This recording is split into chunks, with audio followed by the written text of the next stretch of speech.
സ്വാഗതം. പ്രഭാത ടാരോ റീഡിലേക്ക് ഹാർദവമായി സ്വാഗതം. ഇന്ന് രാവിലെ ഏഞ്ചൽ ആൻസേഴ്സ് എന്ന് പറയുന്ന കാർഡാണ് റീഡ് ചെയ്യുന്നത്. അപ്പോൾ എന്താണ് ഏഞ്ചൽസിന് നമ്മളോട് പറയാനുള്ളത് എന്ന് തന്നെയാണ് ഇന്ന് നോക്കുന്നത്. അപ്പോൾ ഈ റീഡ് എന്ന് പറയുന്നത് ഏകദേശം ഒരാഴ്ച ഫലമുണ്ടാവും എന്നുള്ളതാണ് പറയാനുള്ളത്. ചിലർ ചോദിക്കാറുണ്ട് എത്ര കാലം ഇതിൻ്റെ റിസൾട്ട് ഉണ്ടാകുന്നുള്ളത്. അപ്പോൾ തീർച്ചയായിട്ടും ഒരാഴ്ചയ്ക്ക് നമുക്ക് കേൾക്കാനുള്ള കാര്യമാണ് ഏഞ്ചൽ ആൻസേഴ്സ് എന്ന് പറയുന്നത്. കാർഡുകൾ എടുത്തു വെച്ചിട്ട് എന്താണ് ഇതിൻ്റെ അർത്ഥം എന്ന് പറയാം.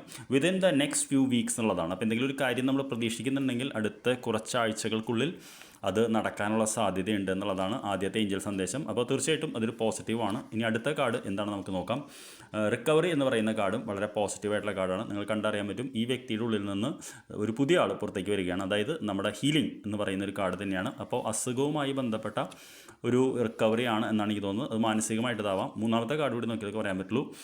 It is up to you എന്ന് തന്നെയാണ് പറയുന്നത്. അപ്പോൾ തീർച്ചയായിട്ടും ഇത് ഒരു ഹെൽത്ത് ഇഷ്യൂമായിട്ട് ബന്ധപ്പെട്ട ഒരു ആരോഗ്യപരമായിട്ടുള്ള റീഡാണെന്ന് വന്നിട്ടുള്ളത്. അപ്പോൾ എന്തെങ്കിലും ആരോഗ്യപരമായിട്ടുള്ള വെല്ലുവിളികൾ നേരിടുന്നുണ്ടോ, അതിന് ട്രീറ്റ്മെൻറ്റ് എടുക്കുന്നു, മരുന്ന് കഴിക്കുന്നു ഒക്കെ ചെയ്യുന്നുണ്ടെങ്കിൽ വളരെ പോസിറ്റീവായിട്ട് മുന്നോട്ട് പോവുക. കാര്യം എന്താ വെച്ച് കഴിഞ്ഞാൽ കുറച്ചാഴ്ചകൾക്കുള്ളിൽ താങ്കൾക്കൊരു രോഗശാന്തിയും ഇത് കാണുന്നു എന്നാണ് ഇന്നത്തെ റീഡ് പറയുന്നത്. അതേസമയം നമ്മൾ ഇതിൽ വിശ്വസിക്കുകയും ഈ പ്രോസസ്സിനെ ട്രസ്റ്റ് ചെയ്യുകയും ചെയ്യണം. എപ്പോഴും വിശ്വസിക്കുന്ന ഒരാൾക്ക് മാത്രമേ നമുക്ക് റിസൾട്ട് കിട്ടുള്ളൂ. വിശ്വസിക്കാത്ത ആൾക്ക് റിസൾട്ട് കിട്ടില്ല. അതുകൊണ്ടാണ് it is up to you എന്ന് പറയുന്നത്. നിങ്ങൾ കണ്ടറിയാൻ പറ്റും ഏഞ്ചൽസിൻ്റെ 2 വിങ്സ് വന്ന് താങ്കളെ പ്രൊട്ടക്റ്റ് ചെയ്യുന്നുണ്ട്. അപ്പോൾ തീർച്ചയായിട്ടും ഈ ഒരു പരീക്ഷണഘട്ടവും താങ്കൾ കടക്കാൻ പറ്റും. I wish you A very very good day. നമുക്ക് വൈകിട്ട് കാണാം. Thank you.